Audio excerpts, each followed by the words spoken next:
दोपहर का खाना खाकर लेटे ही थे कि डाकिया आ गया।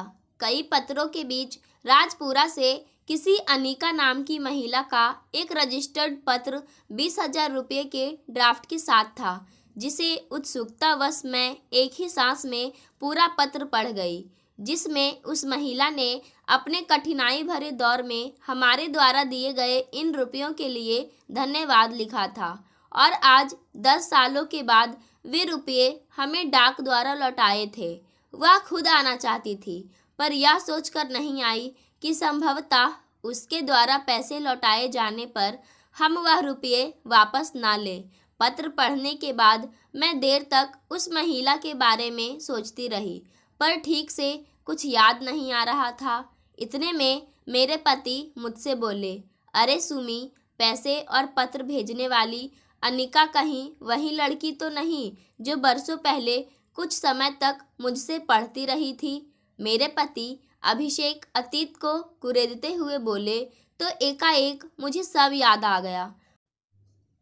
उन दिनों अनिका अपनी माँ सुषमा के साथ मेरे घर का काम करने आती थी। एक दिन वह अकेली ही आई थी। पूछने पर पता चला कि उसकी माँ की तबीयत ठीक नहीं है। 2-3 दिन बाद जब सुषमा फिर काम पर आई तो बहुत कमज़ोर दिख रही थी। जैसे ही मैंने उसका हाल पूछा, वह अपना काम छोड़ मेरे सामने बैठकर रोने लगी। मैं हतप्रभ भी और परेशान भी कि आकरण ही उसकी किस दुखती रग पर मैंने हाथ रख दिया। सुषमा ने बताया कि उसने अब तक के अपने जीवन में दुख और अभाव ही देखे हैं। 5 बेटियां होने पर ससुराल में केवल प्रताड़ना ही मिलती रही। बड़ी 4 बेटियों की तो किसी न किसी तरह शादी कर दी है। बस अब तो अनिका को ब्याहने की ही चिंता है, पर वह पढ़ना चाहती है।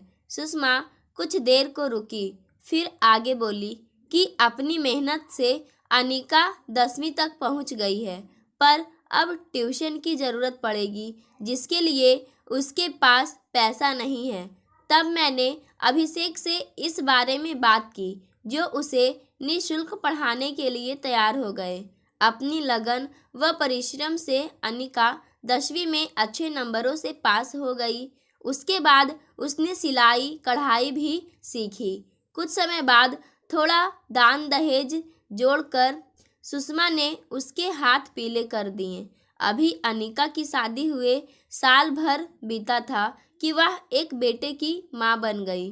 और एक दिन जब वह अपने बच्चे सहित मुझसे मिलने आई तो उसका चेहरा देख मैं हैरान हो गई। कहाँ 1 साल पहले का सुंदर सजीला लाल जोड़े में सिमटा खिलखिला अनिका का चेहरा, और कहाँ यह बीमार सा दिखने वाला बूझा बूझा चेहरा। क्या बात है सुषमा, अनिका सुखी तो है ना अपने घर में? मैंने सशंकित होकर पूछा। व्यथित मन से सुषमा बोली, लड़कियों का क्या सुख और क्या दुख मेम साहब। जिस खूंटे से बांध दो बंधी रहती है बेचारी चुपचाप। फिर भी कोई बात तो होगी जो तुम्हारी बेटी सूख कर कांटा हो गई है। मेरे पुनः पूछने पर सुषमा तो खामोश रही, पर अनिका ने बताया, विवाह के 3-4 महीने तक तो सब ठीक रहा, पर धीरे धीरे पति का पार्श्विक रूप सामने आता गया। वह जुआरी और शराबी था। हर रात नशे में धुत हो घर लौटने पर अकारण ही गाली गलौज करता, मारपीट करता, और कई बार तो मुझे आधी रात को बच्चे सहित घर से बाहर धकेल देता। सास ससुर भी मुझ में ही दोषी खोजते हुए बुरा भला कहते। मैं कई दिन भूखी प्यासी पड़ी रहती, पर किसी को मेरी जरा भी परवाह नहीं थी। अब तो मेरा जीवन नरक समान हो गया है। उस रात मैं ठीक से सो नहीं पाई। मानव मन भी अबुझ होता है। कभी कभी तो खून के रिश्तों को भी भीड़ समझ उनसे दूर भागने की कोशिश करता है, तो कभी अनाम रिश्तों को अकारण ही गले लगा उनके दुखों को अपने ऊपर ओढ़ लेता है। कुछ ऐसा ही रिश्ता अनिका से जुड़ गया था मेरा। अगले दिन जब सुषमा काम पर आई तो मैं उसे देर तक समझाती रही कि अनिका पढ़ी लिखी है, सिलाई कढ़ाई जानती है, इसलिए वह उसे दोबारा उसके ससुराल ना भेजकर उसकी योग्यता के आधार पर उससे कपड़े सीने का काम करवाएं। पति व ससुराल वालों के अत्याचारों से छुटकारा मिल सके, मेरे इस सुझाव पर सुषमा ने कोई उत्तर नहीं दिया और चुपचाप अपना काम समाप्त कर बोझिल कदमों से घर लौट गई। एक सप्ताह बाद पता चला कि अनिका को उसकी ससुराल वाले वापस ले गए हैं। मैं कर भी क्या सकती थी, ठगी सी बैठी रह गई। देखते ही देखते 2 साल बीत गए। इस बीच मैंने सुषमा से अनिका के बारे में कभी कोई बात नहीं की, पर एक दिन अनिका के दूसरे बेटे के जन्म के बारे में जानकर मैं सुषमा पर बहुत बिगड़ी कि आखिर उसने अनिका को ससुराल भेजा ही क्यों। सुषमा अपराध बोध से पीड़ित हो बिलखती रही, पर निर्धनता, एकाकीपन और अपने असुरक्षित भविष्य को लेकर वह अनिका के लिए करती भी तो क्या करती। वह तो केवल अपनी स्थिति और सामाजिक परिवेश को ही कोस सकती थी, जहां निम्न वर्गीय परिवार की अधिकांश स्त्रियों की स्थिति पशुओं से भी गई गुजरी होती है। पहले तो जन्म लेते ही माता पिता के घर लड़की होने के कारण दुत्कारी जाती है और विवाह के बाद अर्थी उठने तक ससुराल वालों के अत्याचार सहती है। भोग की वस्तु बनी निरंतर बच्चे जानती है और कीड़े मकोड़े को तरह हर पल रौंदी जाती है। फिर भी अनवरत मौन धारण किए ऐसे यातना भरे नारकीय जीवन को ही अपनी तकदीर मान जीने का नाटक करते हुए एक दिन चुपचाप मर जाती है। अनिका के साथ भी तो यही सब हो रहा था। ऐसी स्थिति में ही वह तीसरी बार फिर मां बनने को हुई। उसे गर्भ धारण किए अभी 7 महीने ही हुए थे कि कमजोरी और कई दूसरे कारणों के चलते उसने एक मृत बच्चे को जन्म दिया। इत्तेफाक से उन दिनों वह सुषमा के पास आई हुई थी। तब मैंने अनिका से परिवार नियोजन के बारे में बात की तो बूझे स्वर में उसने कहा कि फैसला करने वाले तो उसकी ससुराल वाले हैं और उनका विचार है कि संतान तो भगवान की देन है, इसलिए इस पर रोक लगाना उचित नहीं है। मेरे बार बार समझाने पर अनिका ने अपने बिगड़ते स्वास्थ्य और बच्चों के भविष्य को देखते हुए मेरी बात मान ली और ऑपरेशन करवा लिया। यूँ तो अब मैं संतुष्ट थी, फिर भी अनिका की हालत और सुषमा की आर्थिक स्थिति को देखते हुए परेशान भी थी। मेरी परेशानी को भांपते हुए मेरे पति ने सहज भाव से 20,000 रुपये अनिका को देने की बात कही ताकि पूरी तरह स्वस्थ हो जाने के बाद वह इन रुपयों से कोई छोटा मोटा काम शुरू करके अपने पैरों पर खड़ी हो सके। पति की यह बात सुन मैं कुछ पल को समस्त चिंताओं से मुक्त हो गई।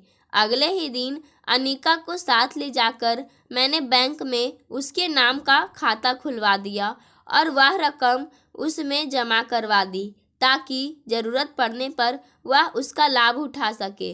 अभी इस बात को 2-4 दिन ही बीते थे कि हमें अपनी भतीजी की शादी में हैदराबाद जाना पड़ा।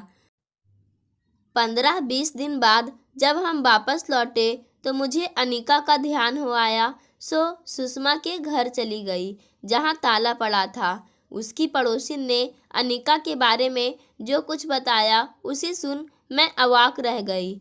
हमारे हैदराबाद जाने के अगले दिन ही अनिका का पति आया और उसे बच्चों सहित यह कहकर अपने घर ले गया कि वहाँ उसे पूरा आराम और अच्छी खुराक मिल पाएगी जिसकी उसे ज़रूरत है। किंतु 2 दिन बाद ही यह खबर आग की तरह फैल गई कि अनिका ने अपने दोनों बच्चों सहित भाखड़ा नहर में कूदकर जान दे दी है। तब से सुषमा का भी कुछ पता नहीं, कौन जाने करमजली जीवित भी है या मर गई। कैसी निढाल हो गई थी मैं उस क्षण यह सब जानकर, और कई दिनों तक बिस्तर पर पड़ी रही थी।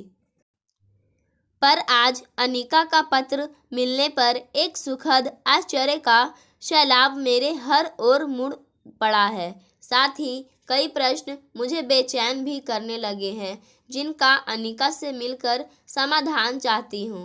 जब मैंने अभिषेक से अपने मन की बात कही तो मेरी बेचैनी को देखते हुए वह मेरे साथ राजपुरा चलने को तैयार हो गए। 1-2 दिन बाद जब हम पत्र में लिखे पते के अनुसार अनिका के घर पहुँचे तो दरवाज़ा एक 12-13 साल के लड़के ने खोला और यह जानकर कि हम अनिका से मिलने आए हैं, वह हमें बैठक में ले गया। अभी हम बैठे ही थे कि वह आ गई। वही सादा सलोना रूप, हाँ, शरीर पहले की अपेक्षा कुछ भर गया था। आते ही वह मेरे गले से लिपट गई। मैं कुछ देर उसकी पीठ सहलाती रही, फिर भावावेश में डूबकर बोली, अनिका, यह कैसी बचकानी हरकत की थी तुमने, नहर में कूदकर जान देने की। अपने बच्चों के बारे में भी कुछ नहीं सोचा? कोई ऐसा भी करता है क्या? बच्चे तो ठीक है ना, उन्हें कुछ हुआ तो नहीं? बच्चों के बारे में पूछने पर वह एकाएक रोने लगी, फिर भरे गले से बोली, छुटका नहीं रहा आंटी जी, डूब कर मर गया। मुझे और दिनेश को किनारे खड़े लोगों ने किसी तरह बचा लिया। आपके आने पर जिसने दरवाज़ा खोला था वह दिनेश ही है। इतना कह वह चुप हो गई और कुछ देर शून्य में ताकते रही। फिर उसने अपने अतीत के सभी पृष्ठ एक एक करके हमारे सामने खोलकर रख दिए। उसने बताया, आंटी जी, एक ही शहर में रहने के कारण मेरी ससुराल वालों को जल्दी ही पता चल गया कि मैंने परिवार नियोजन के उद्देश्य से अपना ऑपरेशन करवा लिया है। इस पर अंदर ही अंदर वे गुस्से से भर उठे थे, पर ऊपरी सहानुभूति दिखाते हुए दुर्बल अवस्था में ही मुझे अपने साथ वापस ले गए। घर पहुंचकर पति ने जमकर पिटाई की और सास ने चूल्हे में से जलती लकड़ी निकाल पीठ दाग दी। मेरे चिल्लाने पर पति मेरे बाल पकड़कर खींचते हुए कमरे में ले गया और चीखते हुए बोला, तुझे बहुत पर निकल आए हैं जो तू अपनी मनमानी पर उतर आई है। ले, अब पड़ी रहे दिन भर भूखी प्यासी अपने इन पिल्लों के साथ। इतना कह उसने आंगन में खेल रहे दोनों बच्चों को बेरहमी से लाकर मेरे पास पटक दिया और दरवाज़ा बाहर से बंद कर चला गया। तड़पती रही थी मैं दिन भर जले के दर्द से। ऑपरेशन के टांके कच्चे होने के कारण टूट गए थे। बच्चे भूख से बेहाल थे, पर माँ होकर भी मैं कुछ नहीं कर पा रही थी उनके लिए। इसी तरह दोपहर से शाम और शाम से रात हो गई। भविष्य अंधकार में दिखने लगा था और जीने की कोई लालसा शेष नहीं रह गई थी। अपने उन्हीं दुर्बल क्षणों में मैंने आत्महत्या कर लेने का निर्णय ले लिया। अभी पाँव फटी ही थी कि दोनों सोते बच्चों सहित मैं कमरे की खिड़की से, जो बहुत ऊंची नहीं थी, कूदकर सड़क पर तेजी से चलने लगी। घर से नहर ज़्यादा दूर नहीं थी, सो आत्महत्या को ही अंतिम विकल्प मान आंखें बंद कर बच्चों सहित उसमें कूद गई। जब होश आया तो अपने आप को अस्पताल में पाया। दिनेश को ऑक्सीजन लगी हुई थी और छुटका जीवन मुक्त हो कहीं दूर बह गया था। डॉक्टर इस घटना को पुलिस केस मान बार बार मेरे घर वालों के बारे में पूछताछ कर रहे थे। मैं इस बात से बहुत डर गई थी, क्योंकि मेरे पति को यदि मेरे बारे में कुछ भी पता चल जाता तो मैं पुनः उसी नरक में धकेल दी जाती, जो मैं चाहती नहीं थी। तब मैंने एक सहृदय डॉक्टर अमर को अपनी आप बीती सुनाते हुए उनसे मदद मांगी, तो मेरी हालात को देखते हुए उन्होंने इस घटना को अधिक तुल ना देकर जल्दी ही मामला रफा दफा करवा दिया और मैं पुलिस के चक्करों में पड़ने से बच गई। अब तक डॉक्टर अमर मेरे बारे में सब कुछ जान चुके थे, इसलिए वह मुझे बेटे सहित अपने घर ले गए, जहां उनकी मां ने मुझे बहुत सहारा दिया। सप्ताह भर मैं उनके घर रही। इस बीच डॉक्टर साहब ने आपके द्वारा दिए उन 20,000 रुपयों की मदद से यहाँ राजपुरा में हमें एक कमरा किराए पर लेकर दिया, साथ ही मेरे लिए सिलाई का सारा इंतजाम भी कर दिया। पर मुझे इस बात की चिंता थी कि मेरे सिले कपड़े बिकेंगे कैसे। इस बारे में जब मैंने डॉक्टर अमर से बात की तो उन्होंने मुझे एक गैर सरकारी संस्था के अध्यक्ष से मिलवाया जो निर्धन व निराश्रित स्त्रियों की सहायता करते थे। उन्होंने मुझे भी सहायता देने का आश्वासन दिया और मेरे द्वारा सिले कुछ वस्त्र यहाँ के वस्त्र विक्रेताओं को दिखाए, जिन्होंने मुझे फैशन के अनुसार कपड़े सिलने के कुछ सुझाव दिए। मैंने उनके सुझावों के मुताबिक कपड़े सिलने शुरू कर दिए, जो धीरे धीरे लोकप्रिय होते गए। नतीजतन मेरा काम दिनों दिन बढ़ता चला गया। आज मेरे पास सिर ढकने को अपनी छत है और 2 वक्त की इज्जत की रोटी भी नसीब हो जाती है। इतना कह अनिका हमें अपना घर दिखाने लगी। छोटा सा सादा सा घर, किंतु मेहनत की गमक से महकता हुआ। सिलाई वाला कमरा तो बुटीक ही लगता था, जहां उसके द्वारा सिले सुंदर डिजाइन के कपड़े टंगे थे। हम दोनों पति पत्नी अनिका की हिम्मत, लगन और प्रगति देखकर बेहद खुश हुए और उसके भविष्य के प्रति आश्वस्त भी। अनिका से बातें करते हुए बहुत समय बीत चला था और अब दोपहर ढलने को थी, इसलिए हम पटियाला वापस जाने के लिए उठ खड़े हुए। चलने से पहले अभिषेक ने एक लिफाफा अनिका को थमाते हुए कहा, बेटी, ये वही रुपये हैं जो तुमने हमें लौटाए थे। मैं अनुमान लगा सकता हूँ कि किन किन कठिनाइयों को झेलते हुए तुमने ये रुपये जोड़े होंगे। भले ही आज तुम आत्मनिर्भर हो गई हो, फिर भी दिनेश का जीवन संवारने का एक लंबा सफ़र तुम्हारे सामने है। उसे पढ़ा लिखा कर स्वावलंबी बनाना है तुम्हें, और उसके लिए बहुत पैसा चाहिए। यह थोड़ा सा धन तुम अपने पास ही रखो, भविष्य में दिनेश के काम आएगा। हाँ, एक बात और, इन पैसों को लेकर कभी भी अपने मन पर बोझ ना रखना। अभिषेक की बात सुनकर अनिका कुछ देर चुप बैठी रही, फिर धीरे से बोली, अंकल जी, आपने मेरे लिए जो किया वह आज के समय में दुर्लभ है। आज मुझे आभास हुआ कि इस संसार में यदि मेरे पति जैसे राक्षसी प्रवृत्ति के लोग हैं तो डॉक्टर अमर और आप जैसे महान लोग भी हैं, जो महिषिया बनकर आते हैं और हम निर्बल और असहाय लोगों का संबल बन उन्हें जीने की सही राह दिखाते हैं। इतना कह सजल नेत्रों ने हमारा आभार प्रकट करते हुए वह अभिषेक के चरणों में झुक गई। पाठकों, आज की कहानी यहीं समाप्त होती है। धन्यवाद।